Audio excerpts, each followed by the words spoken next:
Hello, Nicole, Sophia, Amini, Cindy, Katie, Lauren, Vanessa, Jamie, Allison, Brittany, Keely, Elizabeth, and Cynthia. Thank you for another great week of discussion in week 4 as we talked about ethics and corporate responsibility. Appreciate all of your comments and insights. Brittany started us off with a great discussion about Facebook, that company that all of us know that seems to be everywhere and that certainly exercises a lot of power over our lives and over our corporate life together, our societal life. Brittany pointed out that Facebook does have a pretty good code of ethical conduct, and they have expectations about their employees that they'll act honestly and ethically. However, Facebook has had its share of issues, especially with the way that it's used user data. Both how well they've protected the data. So they have a responsibility to protect our data and not just let anybody out there access it, but then it's also how do they use our data? How do they manipulate our data and use it for their own profit?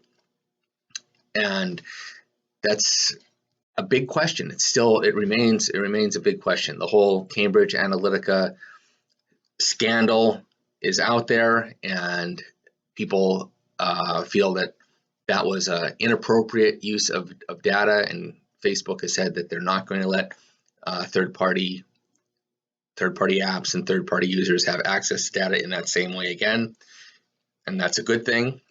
However, the data is all there, and as Elizabeth pointed out, if we don't want our data out there, then we could just simply not share it on Facebook, and that's a very good point.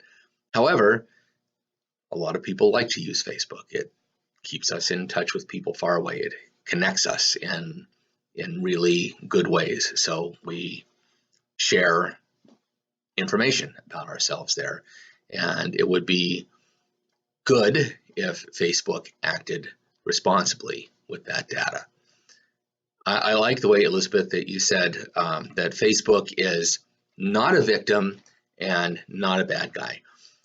I think that's true.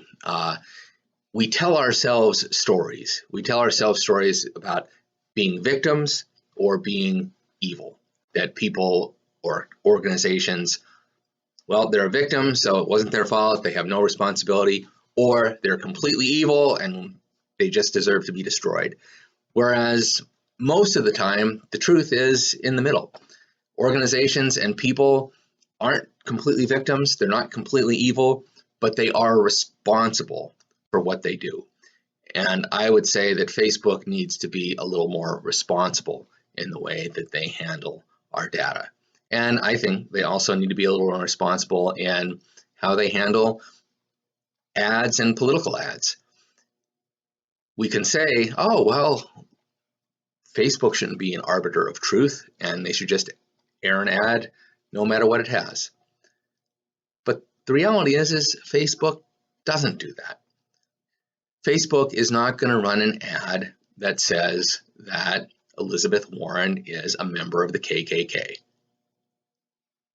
Well, who am I to say whether that's true or not? I don't know if Elizabeth Warren's a member of the KKK. I guarantee you they're not going to run that ad because it's defamatory. And so there are limits to what Facebook is going to do. And I would say that I picked on Elizabeth Warren there because, as you probably know, Elizabeth Warren ran an ad on Facebook saying that Mark Zuckerberg had endorsed President Trump for re-election, which was not true. I mean, she was trying to push the envelope of saying, come on, you guys on Facebook, you know this isn't true. Please, come on, don't run ads that you know have blatant lies in them. You don't have to run ads that have blatant lies in them. And I think that's different from Facebook censoring people's posts, right? Censoring people's posts, if people want to say all kinds of crazy things, that's kind of First Amendment. But Facebook doesn't have to take somebody's money to spread something that's obviously false. I think Facebook is just kind of, dropping the ball on that one.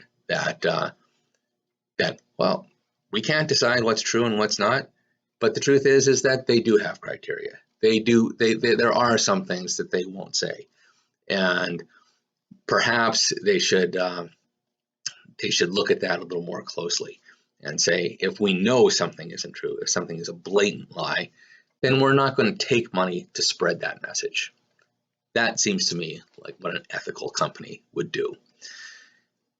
The thing is, as a lot of you pointed out, most companies are, they have good points to them and they have not so good points to them. I mean, all of us were pretty much on the bandwagon for Trader Joe, and Keeley's description of Cleveland Clinic didn't seem like there were a whole lot of negatives there, but most companies have a mix of good and bad. Trinity Healthcare has a great, as Katie pointed out, they have a great record. They do a lot of awesome stuff in the community, very socially responsible company. But as Allison said, but if they're connected with the Catholic Church, does that somehow taint who they are because of all of the ethical problems in the Catholic Church? Maybe. Certainly they can't claim perfection. And and Allison also talked about Walgreens. A whole lot of you chipped in on that conversation about Walgreens, their distribution center, and how they make accommodations for people with disabilities. And that is, for me, that's one of the most beautiful things I've seen. It's just amazing. It's great. The way that Walgreens has done that has not only lifted people up and give them meaningful work, but it benefits Walgreens. It benefits all of us that shop at Walgreens, because we benefit from that efficiency. It's great. It's really a great thing. And yet Walgreens has had issues too with how they deal with pharmacists who have ethical problems with distributing contraceptives, and how do they deal with those issues. They're challenging. They're challenging issues. But what I would say is that the thing that makes it possible for us to deal with these challenging issues is transparency. When corporations, organizations, people are transparent, then the ethical problems can be solved. It's when organizations, corporations, people hide what's going on, don't share what's going on, don't share the decision making, then it's almost impossible to be corrected. It's almost impossible to progress and to do better in the future. That's why I would say transparency is a core ethical value for any organization, and that transparency, that willingness to be held accountable to an ethical standard, is what drives a corporation, an organization, in the direction of being better. So thanks again for another great week of discussion.